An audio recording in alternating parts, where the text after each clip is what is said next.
Flames of War brings you the battles of World War II in epic 15mm scale. Go to the hub on beastsofwar.com to find news, tactics, and tutorials about the game. In a world controlled by massive corporations, a steady aim and split-second decisions are needed for your Megacon to complete its goals. Begin your missions at the Mercs Hub on beastsofwar.com.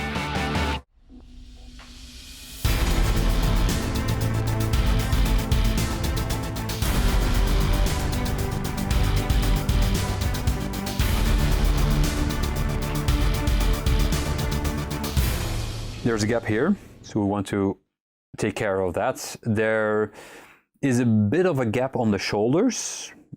Well, once you have painted it, you will see where it has been. There is a gap here on the shoulder. This one is pretty all right, if you ask me. I'll have a look at that. And the most obvious one actually is this one here around his midsection. We're going to start with that one. What we do is we take a bit of green stuff, as little as possible usually, and you wet your working space a bit, and you start rolling it out on there until you've got a very small sausage. Yeah. Okay, and now we're gonna put it on. Well, it helps if you don't have as the clumsy fingers that I have. We're just going to put it here on the edge, well, on the gap. Sorry, use the sculpting tool, make it wet first, like that. I usually don't try to completely put it around there. I start in one place and I leave a gap, because once you start sculpting it in and you start pushing it in, it will always it will stretch a bit, and that way you've got excess green stuff if you put it all the way around and make sure that the two ends meet. A bit of water, and you just push it in and try to get it as smooth as possible. What also helps, instead of water, is using a bit of Vaseline. As you can see, just put your tool through it like that. You can take it off again. So it makes it a bit slippery, and usually that's enough to make sure that it doesn't stick to the tool.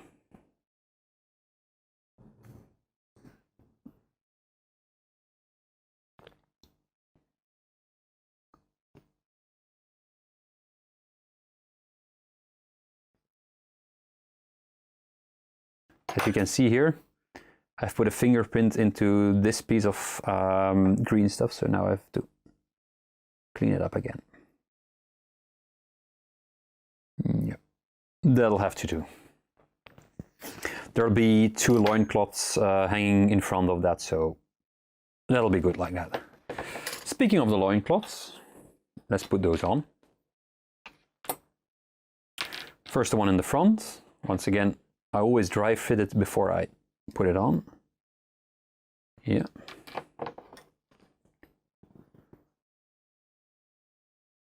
Some glue on it. Okay. And then I put it on. What I would advise you to do at this moment is leave this model to dry for 24 hours. Because if you keep on working on it, eventually you are going to damage some of the green stuff. And that's a pity. After you have used green stuff on a model, always let it dry. Well, you should always let it dry for 24 hours. The problem is that within 24 hours, I will be in a different country. So yeah, I'm going to do it 9.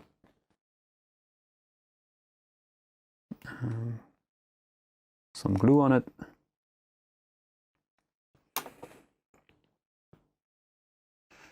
And glue it on. If a part of a model doesn't hold the way you want it to hold, it's 9 out of 10. 9 out of 10. It's a problem because the parts don't have enough they don't have enough bits that actually touch each other. All this material that is being used, it deforms a bit when it comes out of the mold. It changes in shape if it cools down. And that's why some of those parts are bigger than they should be or are smaller than they should be. Yeah, that's just the nature of the thing. The big exception to that is hard plastics, like injection molded plastics. They don't have that problem because, yeah, it's a better material.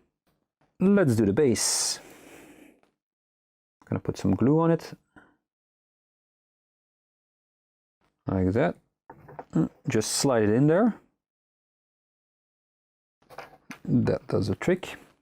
The way I would usually do this, to be honest, I would put it in here, like that. Make it a bit too big and let it cure for 24 hours and then come back tomorrow and slice it off with a knife. Because that way you get the best edges, you get the hard edge, and it doesn't move anymore because yeah, it's got a certain kind of elasticity. Yeah, I'm gonna try it a little bit different now, but like I said, this is not the best way to do this. Okay, and then this. Now, because making this edge here to continue this edge is really hard to do, it's almost impossible to get it right at this moment. I'm going to try and cheat a bit. So what I'm going to do is I'm going to take a bit of green stuff. I'm going to put some Vaseline on my working station. Put some green stuff on it. Need it good and tight. Put it on there. And then I'm using something round, something like the back of my hobby knife. Here, just roll it out to make a flat surface. Or semi-flat. It's not that important at the moment. Get something like that out of it.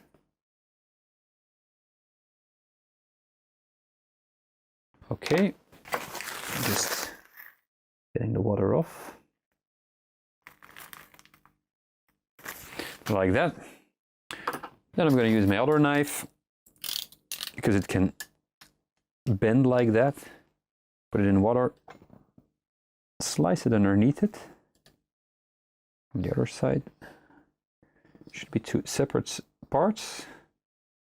And then we're going to take this. That's actually too big to my liking. I'm going to cut a small part of it from this side and from this side. I'm going to do this like that. Okay. And this part we're going to put here on the jack. Take the clay shaper, work it in there so that it follows this edge. You can see follow the edge of the round edge of the engine. I'm gonna work it in there like that. So, and then we're gonna get this open as if it's a piece of the boiler that has opened up.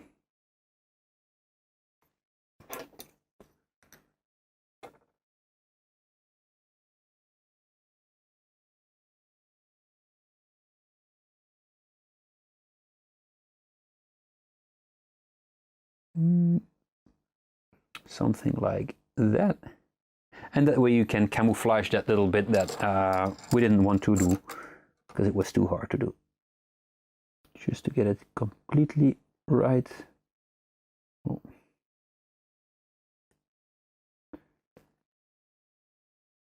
No, that's what I was saying. Because of the Vaseline, that doesn't stick anymore. So yeah, you can hardly use it anymore.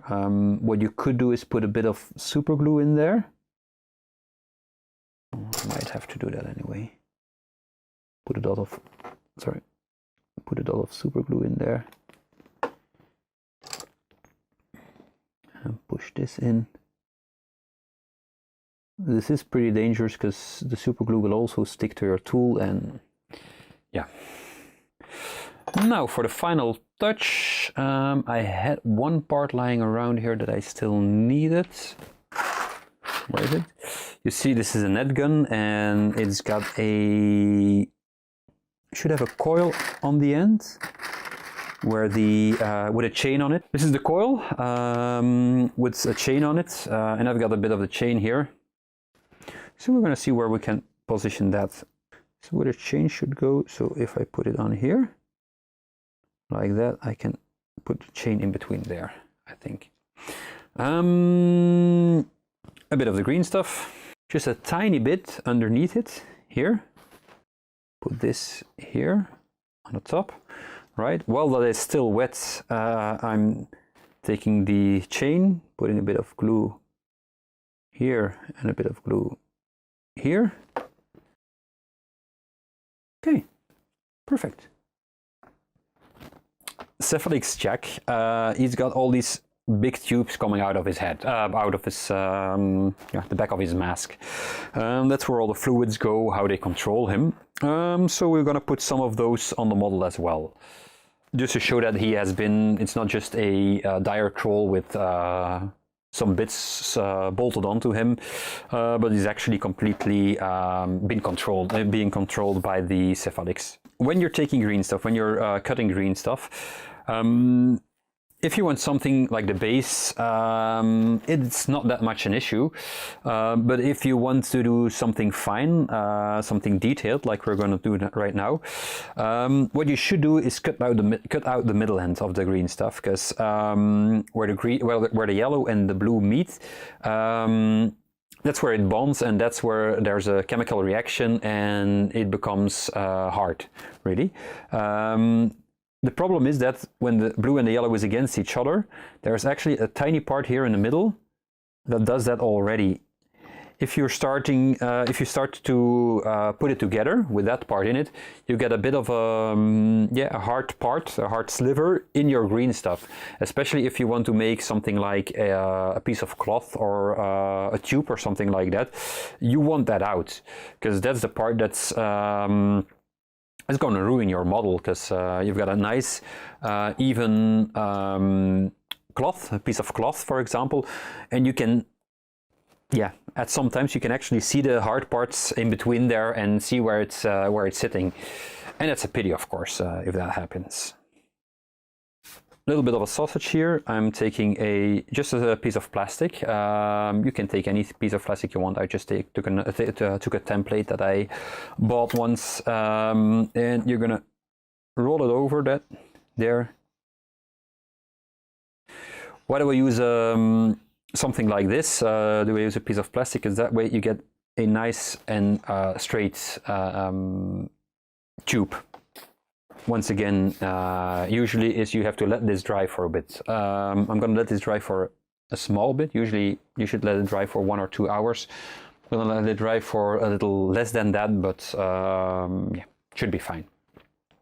I'm going to take my model again. In the meantime, I'm looking at the set here. I'm going to take apart the set and take this, a sandy paste from Vallejo.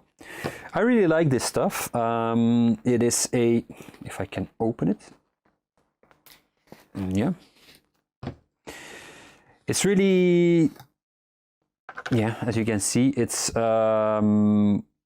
glue with sand in it, and you can make nice textured bases with it. You just spread it over the surface you want it to go.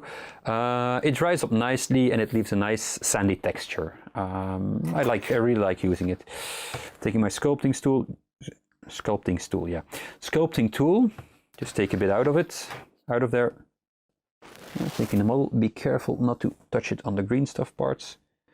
Maybe a bit less than that. Okay, and then I'm gonna just put it on there like that. Like I said, I wanted a base that looked like it had a bit of sand on it.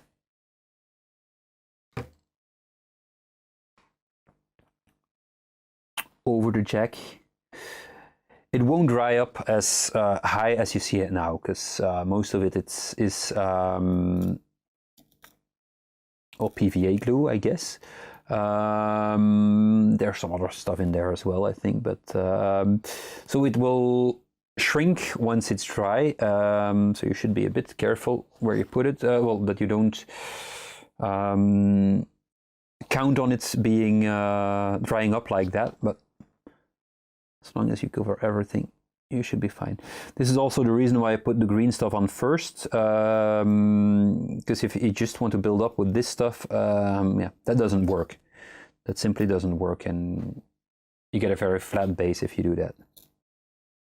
As you can see, I'm working over the edge of the base. I kind of like that. I kind of like the bases where the texture of the base doesn't stop at the round lip, where it comes over the round lip and then yeah, onto the round lip. Actually, I think it's, yeah, I like the look of that, because you get the feeling that it's spilling over, and it's not a hard edge, but it's, yeah, it's more of a soft edge, really. Now I'm going to take a cotton swab. Be careful where I touch it, and I'm going to clean up pieces of the base, because I don't want it all to be obscured, of course. When taking this off, you take the first part of it off when it is wet, then you leave it to dry, and then you take the second part off of it. Well, you go over it again, usually with a knife, so just with your hobby knife, and you just put it on the edge, scrape it like that, and it leaves a nice hard edge to the, yeah, to the sand that's overlapping your round lip from the base. Okay, that should do it. Final piece. We had this bit of well, sausage that we did.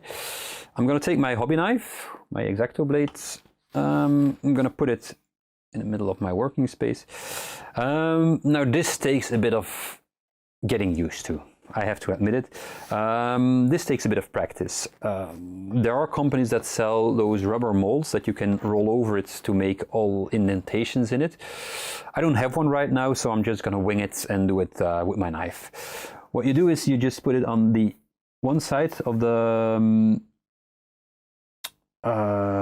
sausage, of the, how do you call it, of the tube. You just roll like that. It's a bit of a feeling you have to have for this. If it doesn't work out, if you don't like the idea, just put the green stuff together again and start all over. I'm going to put this one to the side. I had made one, another one already before starting this video. As you can see, there are two different widths of tubing, which is nice. Brings more variation into the into what you're doing. What we're going to do is we're going to take one of the tubes. Yeah. We're going to cut it right about here, like that.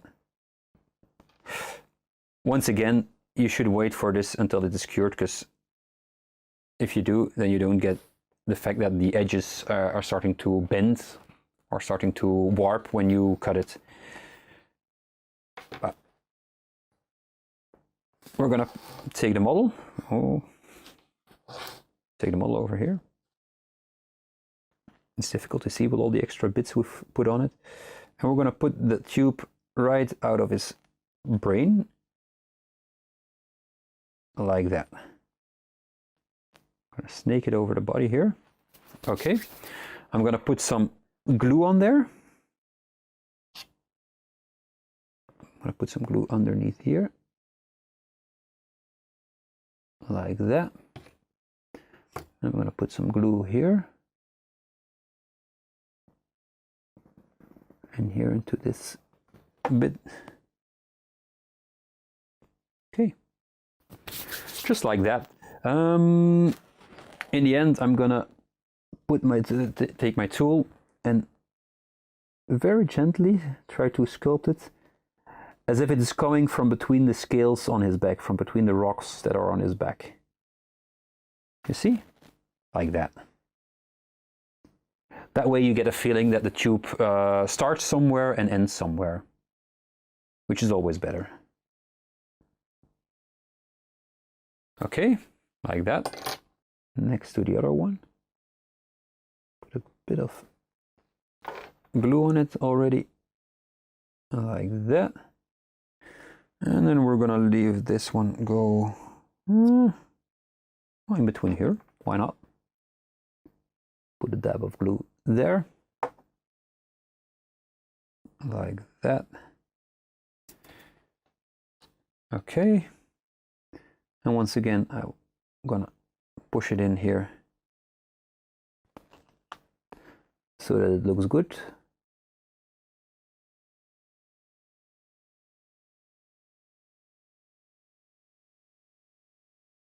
Like that. Yeah. Sorry about this, guys. It's what you get when you want to be too fast.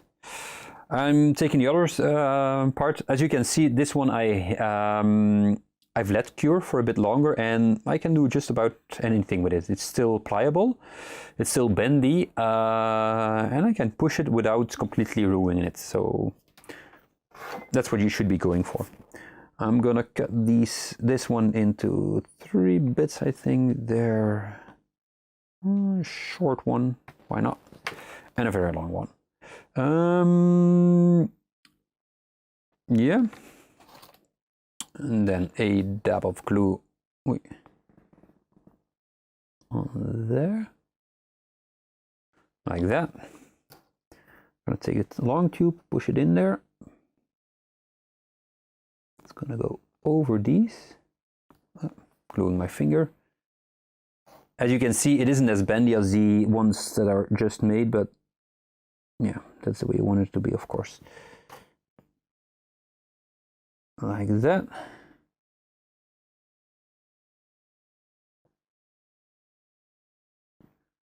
Okay, and we're gonna put it in between here.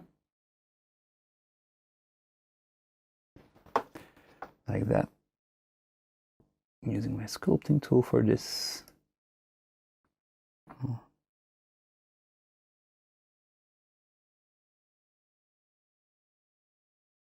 Yeah, like that. Just pushing a bit into it, but yeah. It's cured too much already to do more than that. We'll take care of that one later. And this one will go there.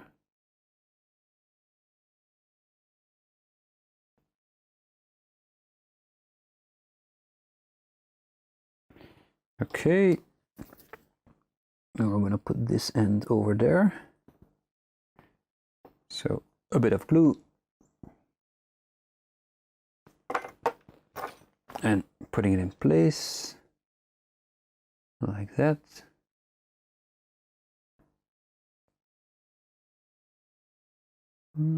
Let's go somewhere over there. Like that. There. Something like that.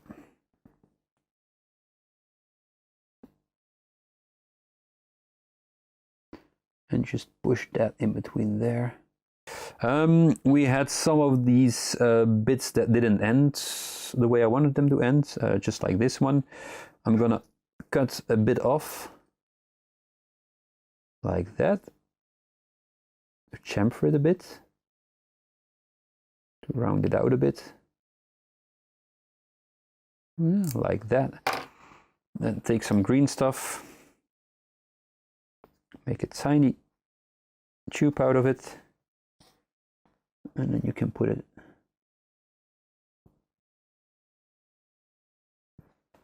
on there like that.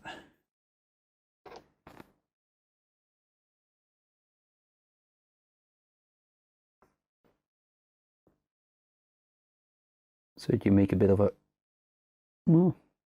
ring, I guess, where a tube leads into. Once again, guys, if you want to do this the right way, take your time for it. Let it rest at this moment. Come back tomorrow and finish it tomorrow. You'll spare yourself a lot of hassle.